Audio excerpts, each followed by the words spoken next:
Okay, I'm going to call to order. Today is Thursday, May 16, 2019, fiscal year 20, operating budget hearings of the Budget and Finance Committee and Metro Council. Before us, we have the Community Oversight Board. We have Mr. William Wheaton. Mr. Wheaton, I'll let you do the introductions.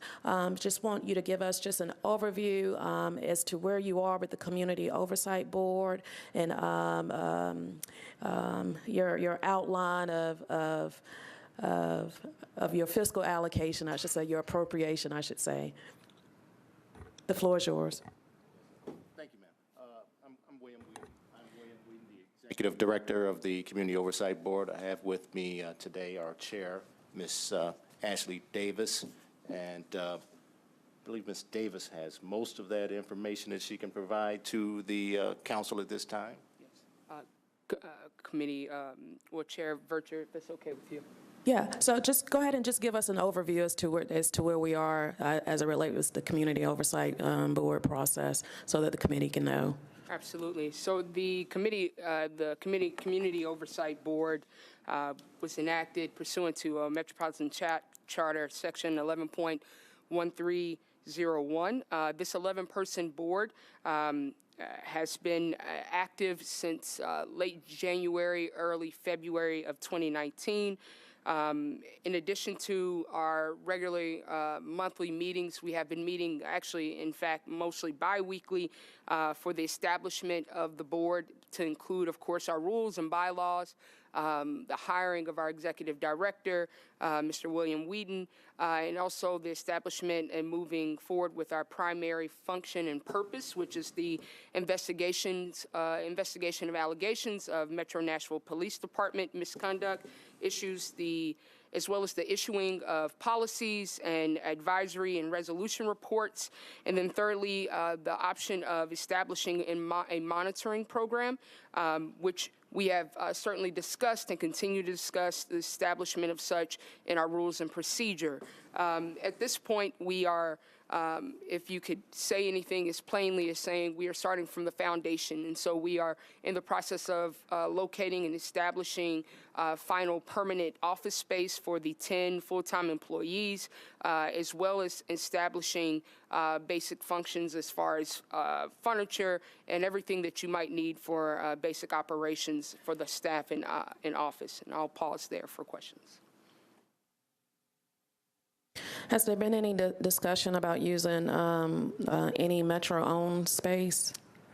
Yes, Chairwoman Vercher. In fact, we've been working closely with Marcus Floyd from the Mayor's office, as well as Elizabeth Swinson of General Services and Nancy Whittemore as well. We started early in 2019, around, I believe, mid-February, identifying a location. We were confirmed to move into, I believe, a permanent space at James Robertson Parkway Towers, and we learned just about 2 weeks ago that for some reason there was a leasing issue and that was no longer an option. Mr. Wheaton, now being on board, led the discussion and opportunity for us to instead move to a different location. He walked through that, another Metro-owned facility, and we thought that we had again identified a location, and then we were then told that that location was also unavailable to us. And so then through communication by email and otherwise, we were told that the only available option would be the location, I believe, right off of Murfreesboro Road, the southeast Metro building that houses OPA, as well as recruitment for MMPD, warrants, and other MMPD-related activities. Both myself and Mr. Wheaton expressed to General Services the need for a space to be identified that the community would feel comfortable coming to without, undue or purposeful confusion or fear, and we've asked them then to work with us, hopefully expeditiously, to identify another location. We've sent email communications, have not heard back, but we remain hopeful that a place will be identified. What's your target date that the COB needs to be in a space? And also, do you foresee any additional expenses that may impact this year's budget that's not already accounted for? Yes, we have, in fact, identified, and Mr. Whedon has extended an offer. It's been accepted for the number 2 of the office, so the assistant director to come on as early as mid-June. We also have extended an offer, and it's been accepted for the executive assistant to begin as well. She's in fact ready to begin, but again, we do not have a desk for her to begin and to assume a role.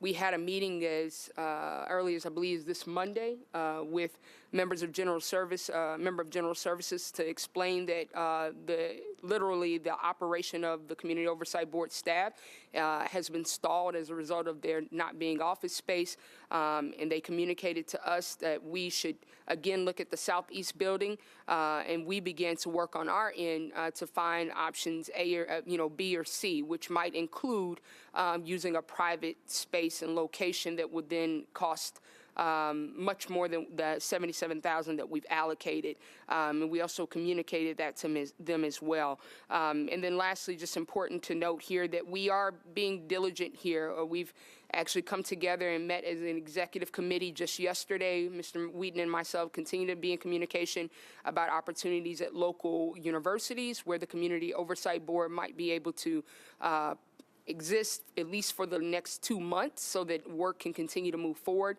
But we certainly don't see that as a viable permanent option. And any council members seeking recognition? Councilwoman Henderson. Thank you, Chair Vercher. I'm very sorry to hear that you're having trouble finding some space. That is disappointing. Given that limitation, I heard you speak to an assistant director, an assistant for your new director. Welcome, sir. And so are you just kind of holding with those 3 at present because you just don't have the space for other folks to go? Or I guess Chair Lady Vercher was kind of speaking to as far as your time horizon of what your goals are and you want to achieve. I would imagine that's dependent upon getting your staff, and so can you kind of speak to that on where you are on that kind of hiring horizon?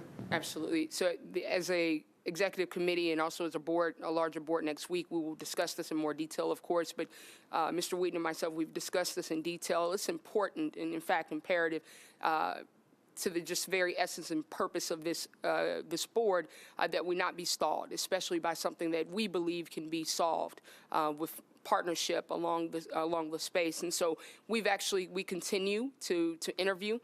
In fact, I believe we have 2 interviews scheduled for just next week. The plan is still to extend offers as early as the end of next week, and to have at least 75% of the board, of the staff and personnel in place by the end of June, early to mid-July. What ties into this, of course, we now have the outreach role posted currently as well. But to be very honest with you, we would hope that something of the nature of office space would not allow us to slow down. We've made such progress in such a short amount of time. And quite frankly, when the community continues to come to us and send complaints and other communication. I appreciate that. You mentioned the hearing role, the policy piece, and then you mentioned a third consideration, and I didn't quite follow. If you could just share that last one, please. Yes, I mentioned the option of establishing a monitoring program that, of course, would work still in the same vein of misconduct allegations. Something that we understand the essence of the charter gives us the option to look into. The good news is that we have already opened the line of communication with MNPD, met with Chief Anderson, OPA as well, as even, quite frankly, the Federal Order of Police here. And we understand that is vital and important, and we explain to them, we certainly hope to work with them, but we understand in certain spaces we will need that autonomy.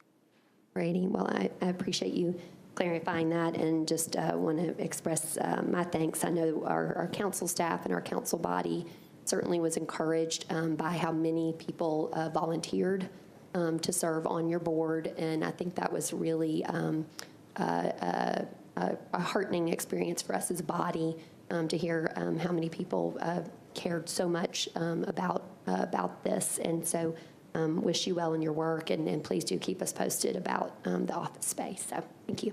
Thank you. Thank you so much, Councilwoman Henderson. Executive Director Wheaton, do you have anything you want to add?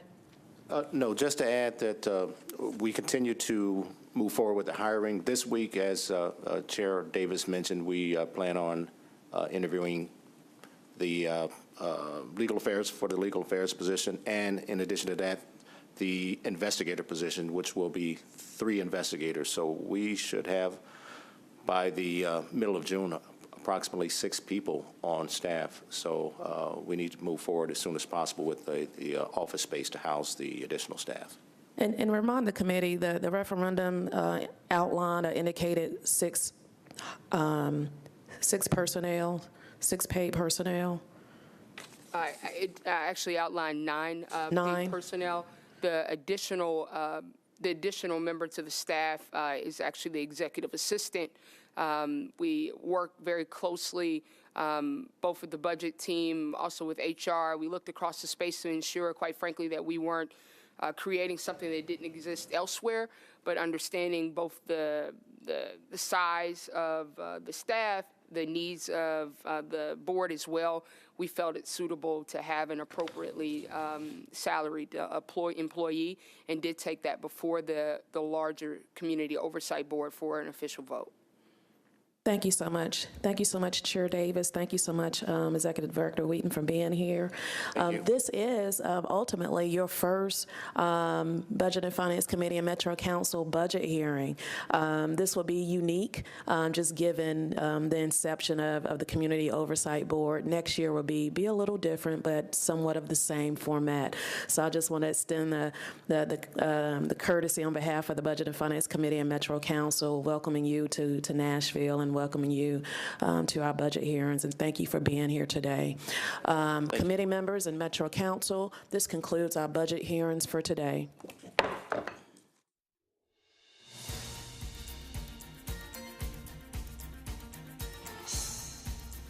This has been a service of the Metro Nashville Network. If you would like to see this presentation again, or for more information about this and other programs, visit nashville.gov.